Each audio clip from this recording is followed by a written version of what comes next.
हमारा जो लाइफस्टाइल है, हमारा जो पैटर्न है कि अपने डे को कैसे चलाना है, वो सब के ऊपर इम्पैक्ट करता है ओबेसिटी। पहले ओबेसिटी आएगा, वेट गेन होना स्टार्ट होगा, उसके बाद मूड स्विंग हो गया, स्ट्रेस आ गया, डायबिटीज़ हो गया, थायराइड आ गया, पीसीओडी हो गया, फिर वो चीज़ें फिर क्या होता है, ओबेसिटी सेकेंडरी रह जाता है, वो वाली चीज़ें प्राइमरी बन जाती हैं। पहले मेडिसिन ले लिया प्रिकॉशनरी और वो डिजीज़ होगी ही नहीं। उसके लिए हमें अपना जो लाइफस्टाइल है, हमें जो अपना पैटर्न है, वो हमें संतुलित रखना ही पड़ेगा। जब तक हमारा डाइट ठीक नहीं है, जब तक हम अपना कैलोरी डेफिशिएट नहीं करेंगे, तब तक हमारा वेट लॉस का स्पीड नहीं बढ़ेगा। जैसे ही लीवर का फंक्शन तेज होना स्टार्ट होता है, फिर वहाँ से जो गट फ्लोरा मेंटेन होता है, डिटॉक्सिफिकेशन होता है, और फिर हम धीरे धीरे वेट के अंदर आना स्टार्ट होते हैं। मोटापे के मामले में इंडिया 3 देशों में टॉप 3 कंट्रीज में आता है, united state, China and then India. और वो समय दूर नहीं है जब मोटापे के मामले में इंडिया इन दोनों ही कंट्रीज को पीछे छोड़कर आगे निकल जाएगा। आज हमारी जीवन शैली ने हमें हजारों तरीके की बीमारियों का शिकार बना दिया है।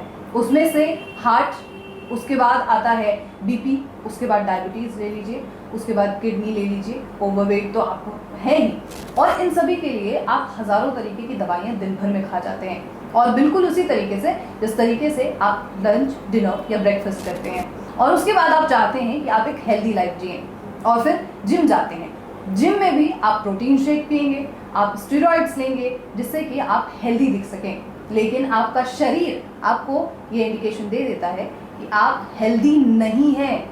और जिम में ही कई ऐसे केसेस भी आए हैं जो डेथ तक हो जा रही है जिम जाते ही, जिम में वर्कआउट करते हुए।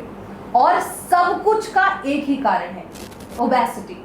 बहुत ज्यादा मोटा होना आपके लिए कितना खतरनाक हो सकता है, इसके बारे में आप नहीं जानते।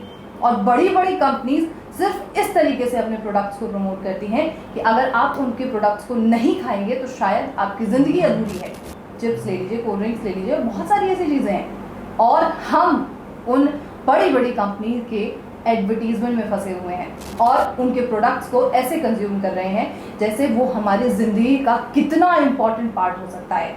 और दवाइयाँ, उसके बाद तो आप शुरू कर ही देंगे, लेकिन बिना दवाइयों के एक हेल्दी लाइफ कैसे जिए, ये जानना बहुत ज़रूरी है। एक अच्छी लाइफ 100 सालों तक कैसे जिया जा सकता है बिना दवाइयों के, ये जानना बहुत ज़रूरी है। एक हेल्दी बॉडी रखना कैसे संभव है, ये जानते हैं। और इसे जानने के लिए अभी हम मौजूद हैं कर्मा आयुर्वेदा में, और मेरे साथ मौजूद हैं डॉक्टर मोनिका, जो पिछले 15 वर्षों का अनुभव रखती हैं, 15 वर्षों से ज़्यादा का अनुभव रखती हैं, और महिलाओं से जुड़ी हुई समस्या, चाहे और भी अन्य कई समस्याओं में, स्किन से जुड़ी हुई समस्याओं में भी उनका एक अच्छा रोल रहा है। और अभी हमारे साथ डॉक्टर मोनिका जुड़ी हैं इसी टॉपिक पर बात करने के लिए, ओबेसिटी को कैसे हम कंट्रोल कर सकते हैं। Doctor Monica, welcome first of all. Thank you Pragya. और हमने अभी पीसीओडी, पीसीओएस से जुड़ी हुई तमाम प्रॉब्लम्स पर बात की थी कुछ एपिसोड्स में, और अब हम बात कर रहे हैं ओबेसिटी को लेकर। ये सिर्फ हमारे मेंटल हेल्थ को, फिजिकल हेल्थ को ही हार्म नहीं कर रहा है, सोसाइटी भी महिलाओं को, पुरुषों को प्रेशराइज करती है। अरे आप मोटे दिख रहे हैं, उसके बाद जॉब्स ना मिलना, उसके बाद ड्रेस फिट ना आने वाली समस्याएं, और बहुत सारी अलग अलग तरीके की दिक्कतें हमारे समाज में जस्ट बिकॉज के ओबेस होते जा रहे हैं वो फेस करना पड़ रहा है। ओबेसिटी हमारे समाज में इतनी तेजी से क्यों बढ़ रही है, सबसे पहले मैं ये जानना चाहूँगी। देखो, ओबेसिटी एक्चुअली जानते हैं कि ओबेसिटी है क्या। ओबेसिटी है कि जब हम हाई कैलोरी डाइट ले रहे हैं लेकिन उसको बर्न करने के लिए उतनी मेहनत नहीं कर रहे हैं, तो जो वो एक्स्ट्रा कैलोरीज है बॉडी के अंदर जाके फैट के रूप में स्टोर हो जा रही है, और फिर वो हमारे धीरे धीरे फैट एक्यूमुलेशन होते होते हम ओबीज या ओवरवेट में कैटेगरी में आ जाते हैं। ठीक है, और इसके लिए हमारा जो डाइट है, ठीक है, हमारा जो लाइफस्टाइल है, हमारा जो पैटर्न है कि अपने डे को कैसे चलाना है, वो सब के ऊपर इम्पैक्ट करता है ओबेसिटी। और ओबेसिटी ही सबसे पहले कारण बनता है कि वो बाकी की डिजीज़ के लिए सेकेंडरी चीज़ें फिर स्टार्ट हो जाती है। जैसे पहले ओबेसिटी आएगा, वेट गेन होना स्टार्ट होगा, उसके बाद मूड स्विंग हो गया, स्ट्रेस आ गया, डायबिटीज़ हो गया, थायराइड आ गया, पीसीओडी हो गया, फिर वो चीज़ें फिर क्या होता है, ओबेसिटी सेकेंडरी रह जाता है, वो वाली चीज़ें प्राइमरी बन जाती हैं। बिल्कुल सही है।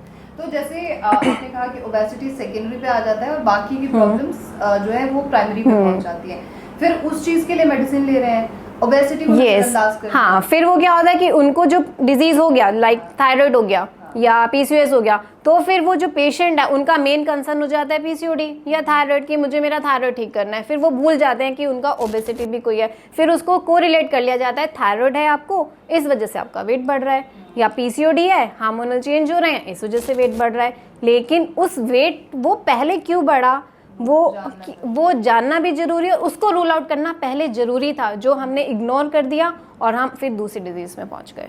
लेकिन आजकल तो लोग बहुत सारी मेडिसिन लेना शुरू कर चुके हैं, मतलब अपने मोटापे को कम करने के लिए मेडिसिन लेते हैं, उसके भी तो साइड इफेक्ट्स हो सकते हैं। हाँ देखो, ऐसा नहीं है कि पर्टिकुलर हम ऐसे तो कुछ भी चीज का दवा खाया वो ठीक हो गया, फिर तो कोई भी मोटा होना ही नहीं चाहिए था। या अगर हम बोलें कि हमारे पास पीसीएम है, एक नॉर्मल सा मेडिसिन पैरासीटामोल है या कोई, और हम अपना आयुर्वेद का ही कोई मेडिसिन ले लें कि ये मेडिसिन है, गूगल है या गिलोय है, ये खा लो तो फीवर नहीं आएगा। लेकिन फीवर ने आना है तो आना ही है ना, वो ऐसा नहीं है कि हमने पहले मेडिसिन ले लिया प्रिकॉशनरी और वो डिजीज होगी ही नहीं। उसके लिए हमें अपना जो लाइफस्टाइल है, हमें जो अपना पैटर्न है वो हमें संतुलित रखना ही पड़ेगा।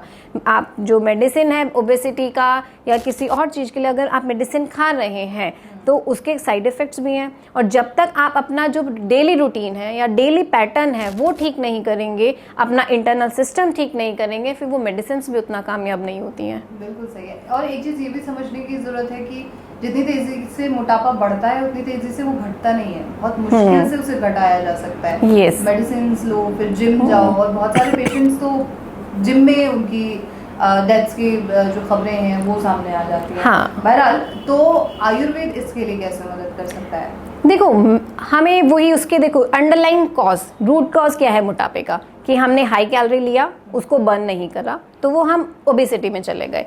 ठीक है, तो यहाँ पे हमें जो हमारा रूट कॉज है कि हाई कैलोरी, हमें एक अपना डाइट पे कंट्रोल करना है कि जितना हम खा रहे हैं हमें उसको बर्न करना है, कि वो बर्न भी प्रॉपर होना चाहिए। दूसरा ये है कि अगर हम जिम जा रहे हैं, अब ठीक है अभी बहुत ज़्यादा वो हो गया है कि पैटर्न जिम जाओ, एरोबिक्स करो, जुम्बा करो, अपना ये करो, 2 घंटे वहाँ व्यतीत कर आओ, लेकिन डाइट फिर क्या करते हैं, वहाँ से आने के बाद कॉफ़ी ले लिया है, नॉन वेज ले लिया है, प्रोटीन शेक्स ले लिए हैं, डाइट पे कंट्रोल नहीं है। तो अगर हम बात करें जिम और डाइट दोनों के अंदर 70% हमारा डाइट रोल प्ले करता है और 30% जिम रोल प्ले करता है। जब तक हमारा डाइट ठीक नहीं है, जब तक हम अपना कैलोरी डेफिशिएंट नहीं करेंगे, तब तक हमारा वेट लॉस का स्पीड नहीं बढ़ेगा। बिल्कुल सही है।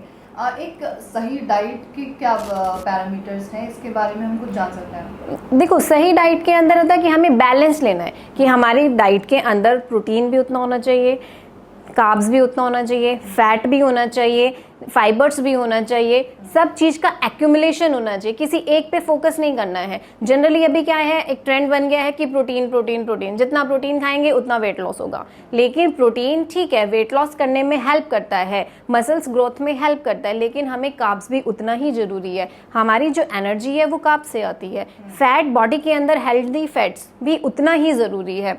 तो हमें जो सब लेना है एक पर्टिकुलर अमाउंट में लेना चाहिए, बैलेंस फॉर्म में लेना चाहिए, ताकि बॉडी उसको डाइजेस्ट भी कर पाए और हम एनर्जेटिक भी रहें। ऐसा नहीं ना कि प्रोटीन तो लिया ठीक है, लेकिन फैट और या मिनरल्स का डेफिशिएंसी हो गया तो उसकी वजह से हमारा विटामिन डी कम हो गया या हमारा कैल्शियम कम हो गया, तो हमें वो अदर्स फैक्टर स्टार्ट हो गए।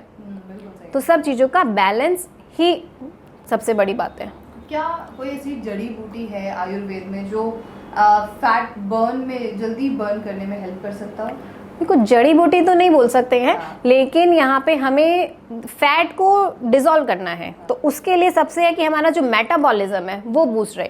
मेटाबॉलिज्म मतलब हमारी जो पाचक अग्नि है, जो हम खाना खा रहे हैं, डाइजेस्टिव फायर है, वो बूस्ट होना चाहिए। तो यहाँ पे हम मेटाबॉलिज्म को बूस्ट करने के लिए, जैसे ही मेटाबॉलिज्म बूस्ट होगा वो हर्ब्स डालते हैं, मेटाबॉलिज्म बूस्ट होगा, चयापचय क्रियाएं हैं वो शरीर की बढ़ेंगी तो फैट, जो स्टोर्ड फैट है वो ऑटोमेटिकली डिसॉल्व होगा। और दूसरा, ये सारा जो है हमारा जो काम है ये सब लीवर देखता है, और जैसे ही लीवर का फंक्शन तेज होना स्टार्ट होता है, फिर वहाँ से जो गट फ्लोरा मेंटेन होता है, डिटॉक्सिफिकेशन होता है, और फिर हम धीरे धीरे वेट के अंदर आना स्टार्ट होते हैं। ओके, जैसे मोटापे को हर एक गंभीर समस्या का एक बड़ा कारण माना जाता है कि चाहे डायबिटीज है चाहे बीपी है तो उसके लिए, या थायराइड है तो उसके लिए मोटापे को कारण बता दिया जाता है। क्या हर जो ओबेस पर्सन है उसे डायबिटीज होगा ही होगा, क्या उसे बीपी होगा ही होगा, ऐसा कोई नहीं नहीं नहीं, हर एक पेशेंट को दूसरी डिजीज आए जरूरी नहीं है, लेकिन हाँ रिस्क फैक्टर जरूर बढ़ जाता है कि अगर जो ओबीज है या जिसका बीएमआई 25 से ऊपर चल रहा है तो उसको वो खतरे से ऊपर है कि अगर उसने ध्यान नहीं दिया तो आने वाले समय में उसको डायबिटीज़ हो सकता है, उसको हार्ट इश्यूज आ सकते हैं, उसको लीवर प्रॉब्लम्स हो सकती हैं, किडनी प्रॉब्लम्स हो सकती हैं, तो वो रिस्क फैक्टर बढ़ जाता है उसके अंदर। अच्छा, मतलब ये है कि वो प्रोन रहता है कि उसको आने वाले समय, हाँ, जैसे ही उसने अगर चीज़ें नहीं फॉलो कर पाया ठीक से और वही चीज़ें अपना लाइफस्टाइल उसके बाद भी नहीं सुधारा तो फिर वो मोर प्रोन होता चला जाएगा। ठीक है। कई ऐसे प्रोडक्ट्स हैं आज मतलब हमारे मार्केट में मौजूद हैं जो ये दावा करते हैं कि इसे अगर आप लेते हैं तो आपका फैट बर्न होगा, बट उनके कुछ और ही अलग जो सिम्टम्स हैं वो नजर आना शुरू हो जाते हैं। मोटापा तो कम हो जाता है बट वो बाउंस बैक करता है, जिस तरीके से हम बात कर रहे थे प्रोडक्ट के बारे में। तो इस तरीके के प्रोडक्ट्स पर आपका क्या सोचना है? देखो, मार्केट में बहुत सारे प्रोडक्ट्स हैं, अब वो दावा भी करते हैं कि इतने टाइम में वेट रिड्यूस हो जाएगा, इतना टाइम में हो जाएगा। कहीं बात तक ठीक भी है कि अगर मैं बोलूँ कि हाँ पेशेंट्स को जो लेते हैं शायद उनको रिजल्ट्स भी मिले हैं तभी वो मार्केट में डिमांड में है, लेकिन उनके साइड इफ़ेक्ट्स भी हैं।